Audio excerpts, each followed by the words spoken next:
Welcome to Midlife Catalyst, a podcast where ordinary people share extraordinary stories of making bold and radical changes to live a more authentic life aligned with their values and purpose, where people are free to change the narrative at any age or stage of life. You may know today's guest from her Sorta Awesome podcast, but I think she's really amazingly awesome. No sorta about it. I am proud to call her a friend, a classmate, a mentor, and an all-around amazing person. It's someone I have known for over 30 years, and through social media, we have witnessed each other grow into the authentic humans that we present to you today. Please welcome Meg Tietz.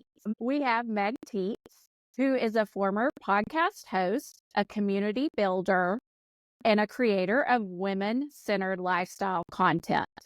As the creator of the Sorta Awesome Podcast, Meg focused her passion for connecting with audiences into creating fun, relatable, and meaningful conversations.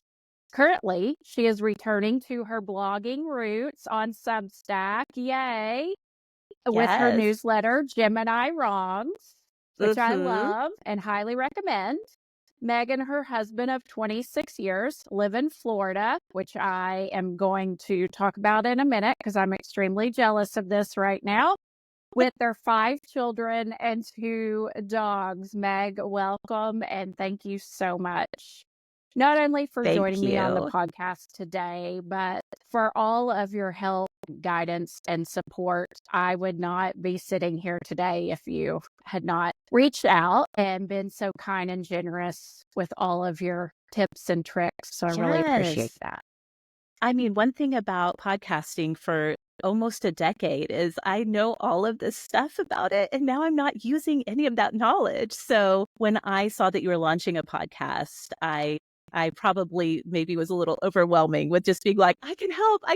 I need something to do. I can help. I am so grateful. I'm not leaving the Florida thing alone as I'm sitting in snow that is not going to melt for a week. We're not getting above freezing for a week here. Blizzard Blair has done a number on Kansas City. You were one of the original podcasters. It was pretty revolutionary or ahead of the time when you launched Sorta Awesome and put your work out there. And now it's kind of, I say this all the time. I feel like I'm swimming upstream in a saturated market. And I'm not sure if there's a place for this other than I will say I do feel a lot of reasons why. I think you had at the time of Sorta Awesome parenting and the need for connecting with moms and bringing them together. Whereas now we're in a different stage of life of bringing together what happens in this midlife, I mania. call it mania. I know for me, I'm pretty much in that last third chunk of my life, just based on genetics and a whole lot of years of wear and tear on my body. So I don't fool myself that I've got a half a life left. Right. Feeling wise, I feel like, I'm still young. I'm still trendy. I can still learn a lot of things. Then I put myself out there and try to start podcasting. I'm like, what in the hell am I doing? I don't even know how to turn a damn mic on, the right camera, and all of these things. And so it's like, is there really a place for this? But then I have come to realize, like I said, yes, because you and I share experiences in death of mothers, recent death of parents, how that changes your life. Making some pretty drastic decisions, but then also me actually coming to realize, okay, this is it. I am now blaming everything that's happening, including like my current brain fog, on perimenopause. It's real. So, yeah, on Sorta Awesome, one of our most popular series is one that I did towards the end of our run. I did a midlife series with a collaborator named Mindy Rouse. And when we launched that series, and we ran episodes for that about every 6 weeks, and the feedback was just overwhelming. So many women that are in our age range were absolutely just clamoring for that conversation. I do think that our generation, Gen X and younger, are going to really radically change how our culture experiences midlife. And also it's the thing we're like the sort of pioneers of the conversation in a lot of ways. And so I think that absolutely women who are making space for these conversations about midlife, like, it's so needed. It's so needed. So I'm so Yeah. thankful for the work you're doing in this space, for sure. Thank you. I appreciate it. For me, it was a calling. Mm-hmm. And I don't know if you found that. This wasn't really obviously what I set out to do, wasn't what I was trained to do, but just that calling of A, using your voice, B, using a bit of a platform, but just using real life lived experiences of we don't have to live this way. We don't have to Mm-hmm. accept the status quo, Yes. or whatever has been done before. We can Mm-hmm. do some things differently. Amen. Absolutely. Yes. Yes. So in fact, I was going to say that it's interesting that you say that, because I actually started Sorta Awesome back in 2015, which was 2 years after the birth of our twins. And after the twins were born, I had terrible, terrible postpartum depression. And I didn't know I had it for about 6 months. And so, because it had been that long of just, you talk about this a lot, white knuckling through the symptoms and the manifestations of postpartum depression, it took me a long time to get back on my feet. I already had 2 children. I was already a veteran mom. I didn't have postpartum depression after my girls were born. The oldest of whom is turning 20 this month, Oh my Amanda. Help gosh. me. Well, I'm not, because as you pointed out recently in one of your writings, we also have our 30-year high Yes. school, not Yes. necessarily reunion, because I don't think Right. I know I don't want a reunion. Um, but it's been 30 years. And Yes. so these moments of, no, you don't have a 20-year-old, you have a Right. 10-year-old. Yes, Yes. that makes sense. We just had our 20-year Exactly. reunion. What?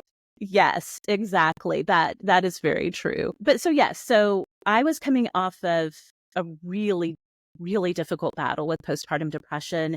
And part of that, during that time, I kind of got into listening to podcasts. Of course, there weren't very many back then to listen to.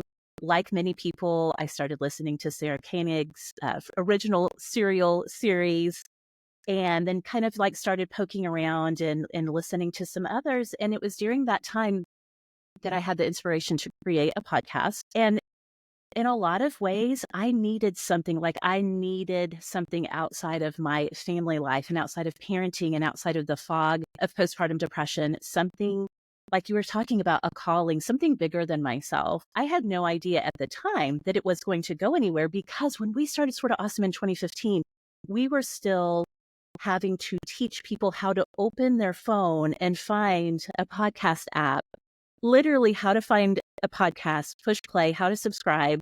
And so we had no idea how it was going to land at the time. But Sorta Awesome really came about because I needed something to kind of push me through those final stages of recovering from postpartum depression. So I was creating the show that I needed in that moment in time. And as it turned out, it was something that we didn't know at the time, but thousands of women also were needing that kind of, digital friendship that we provided during that time. And so I think it all goes back to, as you were saying, the work that you're doing, having these conversations about these big changes that are available to us, this energy that's available to us in midlife, and what it looks like, practically speaking, as women are living out this next half of life. So, yeah.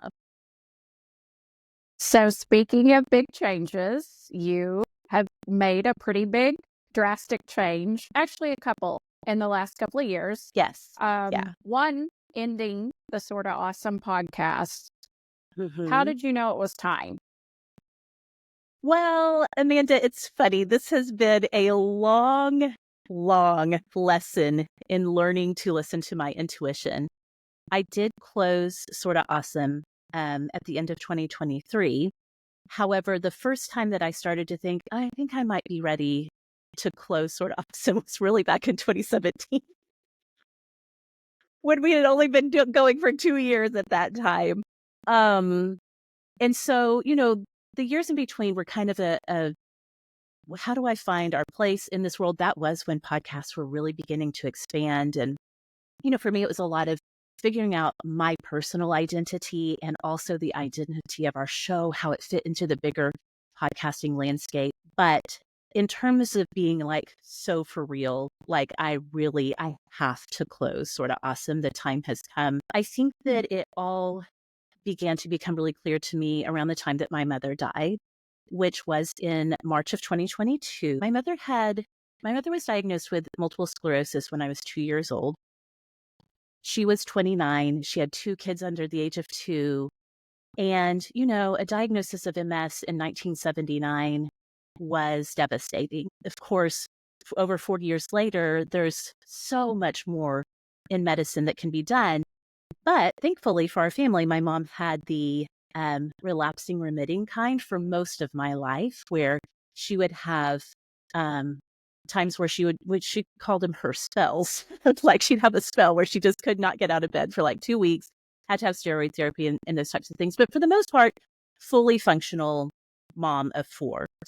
Then when I was 20, she was in a catastrophic car accident, and like her brain and body sort of transitioned, that the MS expression of itself transitioned from that relapsing remitting kind to the progressive kind. And so she had been quite compromised with MS for a while. But in 2022, she got COVID despite having all the vaccines and the boosters and all of those types of things. Her body just was not able to fight it. And so she passed on March 10th of 2022. I'm the eldest daughter in my family. And I was the person who was sitting at her bedside that last night after they had begun her end of life medication. And I was editing the podcast, Amanda. I was finishing up because we dropped on Friday mornings. It was a Thursday night. I was finishing all of the details, even though I had people on my team who were like, hey, we can help with this. I could not let go of getting it done the way I liked for it to be done. And it was in those moments that I was like, I think I might have an unhealthy relationship with my work at this point. But I also had part of that unhealthy relationship with my work, which, to be clear, I loved making Sorta Awesome. I love podcasting. I love being on a microphone. I love talking to people. Over time, however, I had gotten to the point where I was what's the word? I felt like the audience's attachment to Sorta Awesome, their need for the show, their need for that show to meet certain things in their lives really overtook my engagement with it. And I was so afraid of closing Sorta Awesome because I knew so many people would be disappointed. So it was like a year-long process inwardly before I said anything to anybody outwardly that I knew it was time to come to an end. The hard thing for me was there wasn't anything bad that happened. There wasn't I was noticing myself, but I had had an unhealthy relationship with my work for years at that point. Like I was used to that. But there wasn't anything external that happened where I was like, well, and now I have to close the podcast. I just knew that it was time. I knew that our time had come to an end, that the run was over. It was wonderful. I had a team who, I had co-hosts and collaborators and a producer and social media people. I had a whole team that this was going to impact directly. And then again, this audience that's been with us for, at that point, 8 years. And it was really difficult, but I just knew that if I soldiered on or white knuckled through it, that the only thing that was going to come from that was this growing sense of resentment for continuing past something that I know I should have brought to an end. So again, on into 2023, finally talked to, family and friends, and then told the team. And, slowly told people over time that we were going to bring it to a close. So our last episode ran at the end of December in 2023, so just over a year ago. I so relate to the knowing that it was time to end long before it actually ended. I had a similar experience with my role in education, and mine really got halted by my parents getting sick. And it was like you said, you're sitting with that end of life visual arrangements and preparation. Yes. You want to do more before you get to this point. But I also knew I could not take on, at that point, something new. I could do my job on autopilot.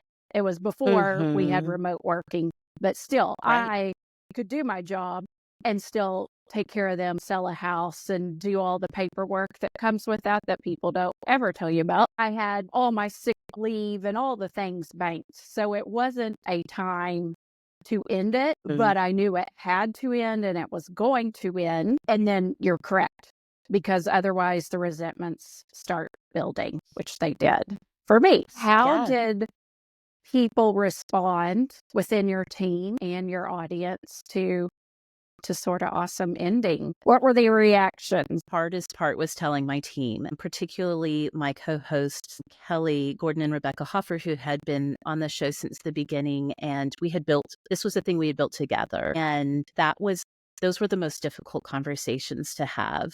And there was sadness. There was a lot of shared sadness, a lot of tears. There was, a time for conversations around, well, could we keep doing it if it looked differently? What if we tried this approach where you didn't have to have this much hands-on involvement? Or, there was a lot of space. I gave hope, in retrospect, I hope that they would agree that I gave them months of space to process through on their own and with me, so that we could talk through and come to a place of peace together. So I ended up telling them kind of like in August of 2023 that I was going to bring the show to a close. Originally, I had said at the end of October of 2023, but then I also was part of an ad network. And my ad network was like, well, what if? No. Since we have these contracts in place till the end of 2023, what if we did this? So anyway, after conversations with them, I was like, okay, let's go through the end of the year. Let's do that. And so we did that. We ended up telling the audience at the end of October, and that was really difficult, even though I had taken a long time at that point to come to peace with it myself. It was the part that I was the most emotionally anticipating. And, people are so kind and so generous and often show up so much more lovingly than we think that they're going to. And everyone was very kind. It was very hard to sit with sadness and grief with other people on that large of a scale. And I really tried to do and show up the best that I could. And I hope that it was in a helpful way. It was really, there's no way around it. It was really hard. People were very kind and gracious, but I don't like to make anybody sad or feel like I've made anyone sad or disappointed ever. So that was inevitable in this circumstance. But we did it and we worked through it. And I feel good. I told my team from the beginning, the most important thing to me is I want to end this show well. I want to be able to look back and know that to the very end that we were there for each other and there for our community. And I do feel like we accomplished that no matter how hard it was. Right. So then you made another pretty big decision in moving. I skipped over this part, although I alluded to our 30-year high school reunion. Yes. Meg and I graduated from the same high school in small town, southern Oklahoma, which is how we know each other, although we did not run in the same circles. We were not friends, not enemies, just not friends. Yes. It's, for me, so awesome. I say this all the time. Who you connect with when you put yourself out there, either through podcast, blog, whatever you do, and you share yourself, but also the people you think would be least expected that you would connect with either through Mm-hmm. death of a parent, for me, Yes. sobriety, people from our Yeah. hometown that, again, were either older than me or not in the same circle that I've definitely connected with. So Mm-hmm. um, I do deeply value that, we can change and we can grow and we can formulate and be open to new friendships and relationships. For all of the sort of pitfalls of social media, one thing that it does, I feel like, allow us the opportunity to do is to rekindle connections that, or even create connections that weren't there to begin with. So Right. even though, as you said, we weren't like friends in high school, pretty early on, I feel like we, follow each other. We're friends on Facebook. And Mhm. so we kind of could observe each other's lives as they're playing out. And so, I'm sure that you probably, like many people, were like, what is going on?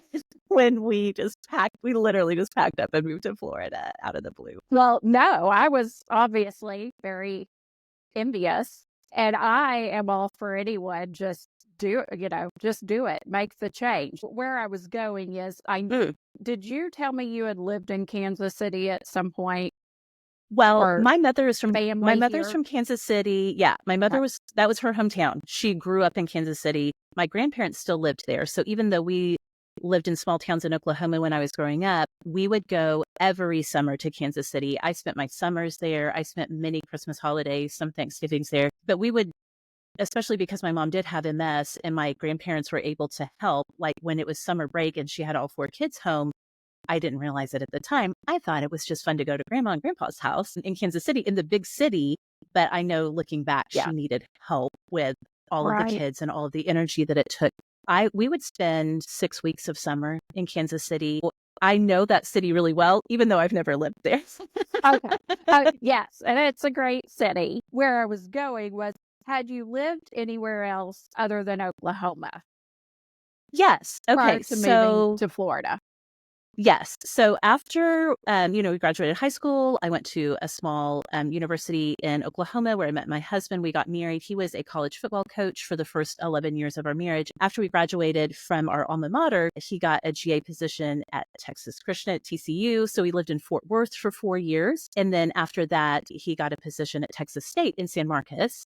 And so we lived in San Marcos for 4 years. That's where my girls were born. And then he left college coaching in the spring of 2008, and we moved back to Oklahoma and had been there ever since. So my life is mostly in Oklahoma, but a few chapters in Texas as well. And I was Right. born in Houston, actually, and that's where my dad went to dental school. So yeah.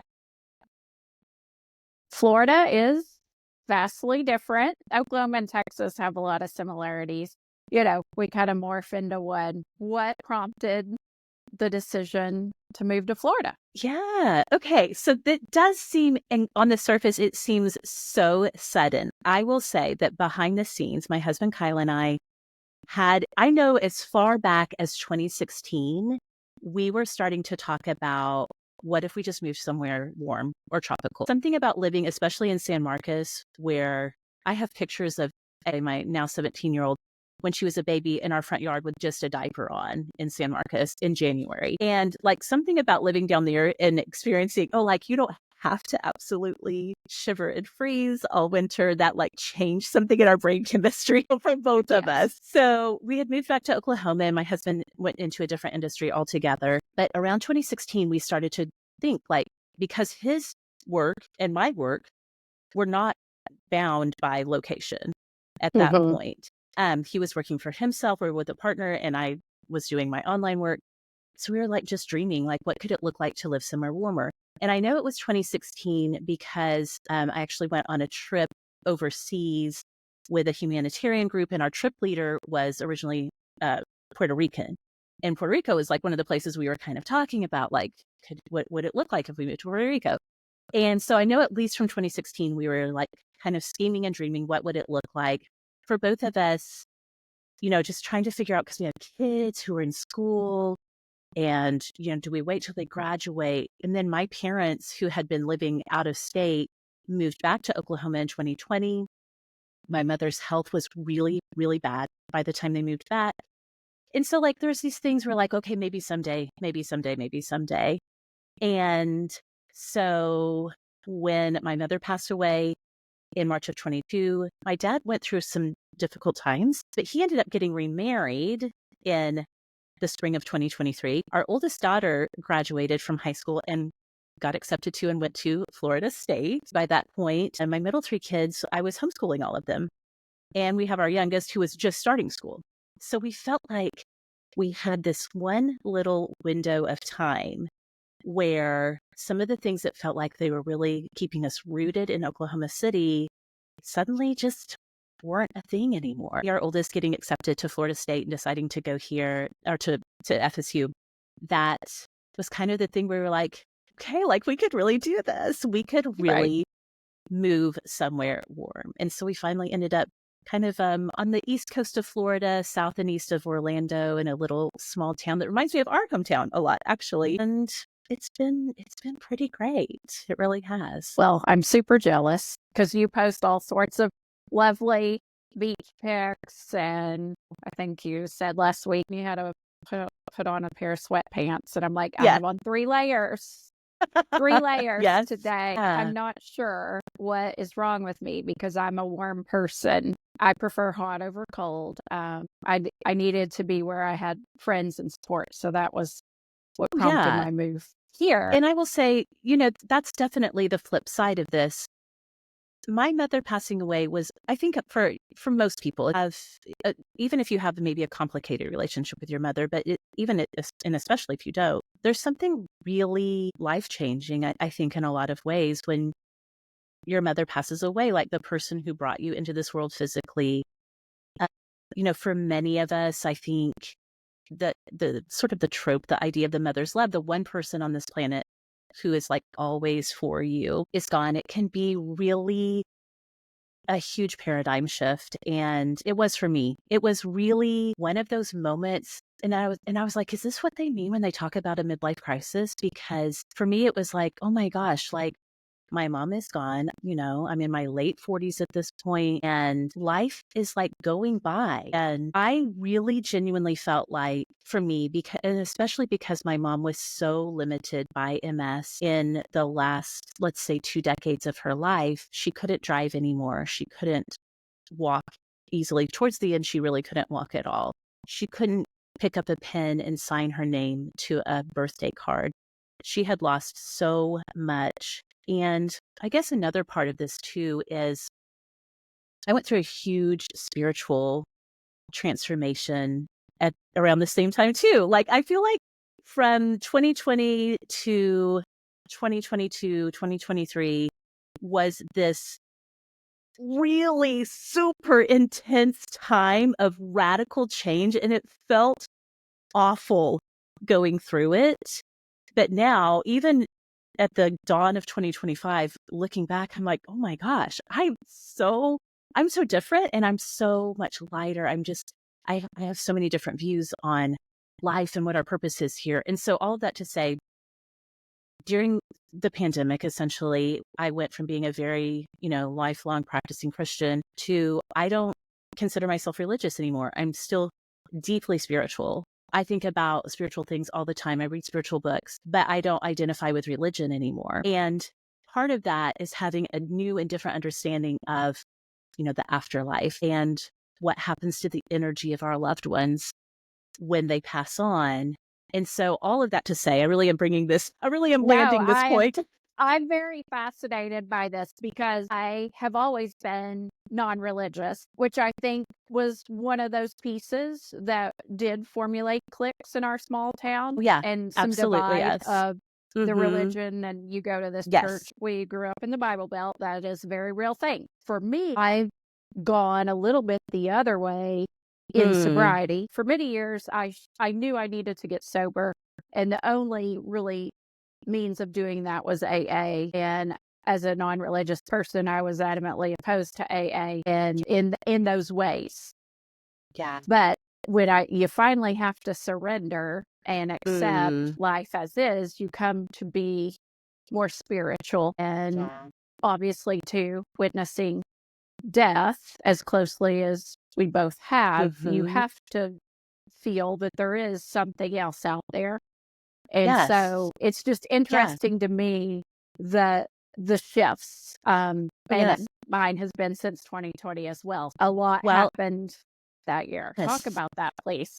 Well, and so part of that, I do think for me, one of the most profound moments of my entire life was being in the room when my mother passed on, literally being at her bedside. Not long after she had died, I began to feel, in a sense, her kind of not talking to me, like I wasn't hearing audible voices, but kind of, sort of sharing the idea that I do have all of these years left and that I can take her along for the ride in whatever years that I have left on this planet. And of course, none of us know when our time is. But I began to really internalize this idea that, I was so sad that my mom was gone physically, but that I didn't have to feel that separation or that sense of being cut off, that I could still talk to her. And I do. I talk to her often. And that I can bring her along for whatever adventures lie ahead. And so that was another huge component of us actually being like, if we're going to go to Florida, like, let's just go. We should do it. Is that our life here since we've moved here has been pretty adventurous. We've gotten to go and do really fun things and even simple things. We do live in a beach town. And so my husband and I, most evenings, if the weather's nice, go over to the beach and walk for 30 minutes. And more often than not, I'm just conscious of almost like bringing my mom along to get to experience those beach walks, especially because it had been decades since she had been able to do that. So there was some, practical things of we didn't want to be in the cold anymore. So Florida's very appealing. Right. But there was also genuinely, and I don't really talk about this that much because I know that for some people it feels a little out there, but genuinely, I really do feel like this is something that I can do almost like to share with my mom, even though she's not here physically anymore. So yeah, it kind of all plays together. Amazing how all of these like little different threads get woven together. And I do think that's one of the gifts of midlife too, is there might be all of these threads that just seemed like they were totally separate in earlier decades of our life. But as we are kind of like things are starting to coalesce and come together for a lot of us. And that's what it's looked like for me. Well, that's amazing. And things such as the ocean, bodies of water, mountains are really Yeah. where I open up spiritually. It kind of brings Yes. that higher power to me and Yes. gets my creative juices flowing as well. Did the death of your mom change the way you parent at all? Obviously, I don't have kids, but for me, it has changed a lot of things in regards to how I interact and show up in relationships. I've just been curious because we're experiencing something different than I know my family did, in that I had my grandparents until I was in my late 30s, right? My mom, she lost her dad a year before she passed. So her parents were in her life for a long time. It wasn't like Yeah. she was still raising me and lost her parents and Right. kind of had that shift. I think that's Right. has to do with the age people have kids now, but I've seen it with a lot of friends in our hometown and other aspects that their kids are not going to have the grandparent aspect at Yes. going to the sporting events and all of those things. So I was just curious because obviously, as you said, you have a 20-year-old and then you have younger. So has there been A a lot younger. shift and a difference?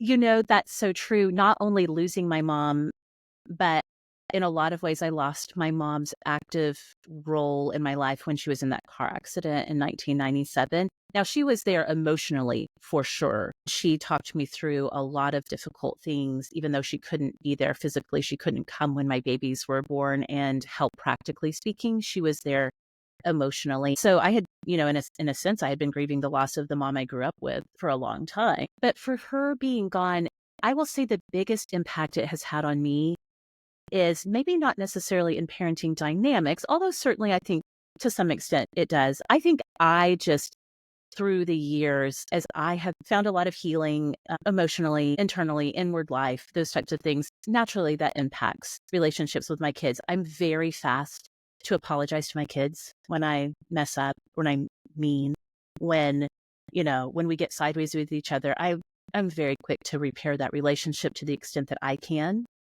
But I don't even know that that was necessarily a direct impact from losing my mom. But one thing it did ignite in me is, yes, I have a 20-year-old, but our youngest is 5.5, I have so many years, we have so many years of parenting ahead of us. It has made me feel like, oh, I'm going to take care of myself. I mean, that is a huge priority for me because I will be here for all of my kids to the extent that I have control over it. Of course, things happen that are beyond our control. I know that. But to the extent that I get to make choices and to the extent that I have, a say so in what happens, I'm taking care of myself. I'm going to be physically active. I'm going to be eating right and healthy and all of these things that come from a place of, yes, that's what you should be doing anyway. But like for me, I'm the kind of personality that if I have a little bit of that external motivation, that external reward, that keeps me motivated. And so the fact that I want to be the healthy, vibrant, active, not only mom and active in my kids' life, but, grandma, which is probably not too terribly far away. Again, I have an almost 20-year-old. It kind of does tie back into, I want to be the mom to our adult children that my mom didn't get to be because of the MS and her struggles with that. I feel like, again, it's something I can do for me and for my kids, but also for her, is to live that out. Right. That's awesome. You talked a little bit about your personality, which is something too that we have in common and that we both love personality assessments. I will take it to you for like 2 months about it. I love it. It's part of my love language. You have an assessment, send it my way. I'm taking it, and then I'm going to take it 5 times just to make sure it's valid and reliable. We are very opposite in our personality types. I tend to close down because I am the introvert, even though sometimes people don't believe that because I've had positions of leadership where, I can easily speak in front of large rooms and crowds. And then I'm like, I need to go away and not talk to people for 3 weeks. And I'm perfectly fine with that. Yes. I am obsessed with my personality assessments. So talk about your obsession as well. Gosh, you don't even know what you're asking. No, I know. Like, how much time do you have? All day. I'm snowed in. I've got all day. I'm not going anywhere. That's true. Okay. As you can tell from today's episode, we have a lot to share on a lot of topics. I'm so grateful for Meg for her vulnerability in sharing her process of dealing with the death and grief of her mother, of making big life changes to leave a job that she loved, leave a city, move to a new place, and embark on new adventures. I always learn so much from other people sharing their thought processes, decision making, and stories on how they navigate situations. If this is something that calls to you, I would recommend journaling. When something is weighing heavy on my mind, on my heart, or I feel that intuition kicking in, I turn to my journal. When I need to have a crucial conversation with a friend, a colleague, a coworker, when I need to make some radical changes, when I need to address some difficult things in my life, I always turn to journaling. As I search for my place in the world, as I hear that voice deep down telling me to make a change, I grab my pen, a journal, and I write. I make pro and con lists. I make diagrams. I do whatever I have to do to get all of those thoughts out of my head and on paper to make sense of them. What is it that's calling you right now? What is the thing that you long to do? What is your voice saying to you? How do you know when it's time to leave?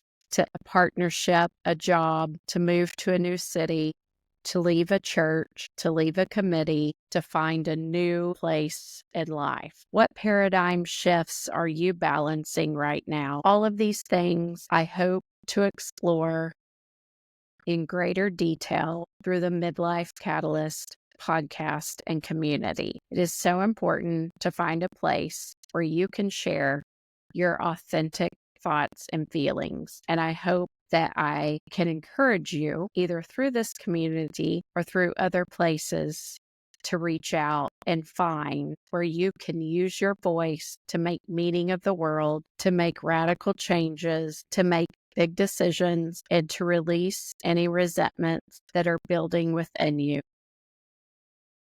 Although most of us are faced with these decisions and crossroads in midlife, I do hope you know you do not have to wait until a certain age or stage to make bold and radical changes in your life. Not everyone hits that moment of crisis. It can happen at any time when you know you want to do life differently. I am so grateful that Meg will be coming back for part 2 of our conversation, where we will discuss personality types and assessments, spirituality, books, music, and all other of our favorite things. If you are interested in personality types and want to have a better understanding of what we're going to talk about next week, I would encourage you to look up Enneagram, Myers-Briggs, Clifton Strengths, and Working Genius if you are not familiar with all of these personality assessments. That way, when we start talking in our code language, it will have better meaning for you of our personality types, and you can apply your type to our conversation as well. If you want to find more about Meg, you can find her at the Sorta Awesome community, awesome.com, or you can find her writing on Substack under Gemini Wrongs. Just go to megtietz.substack.com. You can find me at amandayounts.substack.com, where my Substack is titled Midlife, Don't Call It a Crisis. Watch the podcast on YouTube, listen on Spotify, or find me at Midlife Catalyst on Instagram. Thank you for joining the Midlife Catalyst podcast, a place where ordinary people share extraordinary stories of making radical changes at any stage in their life so that they can step into their authentic purpose and boldly become the people they have always envisioned being.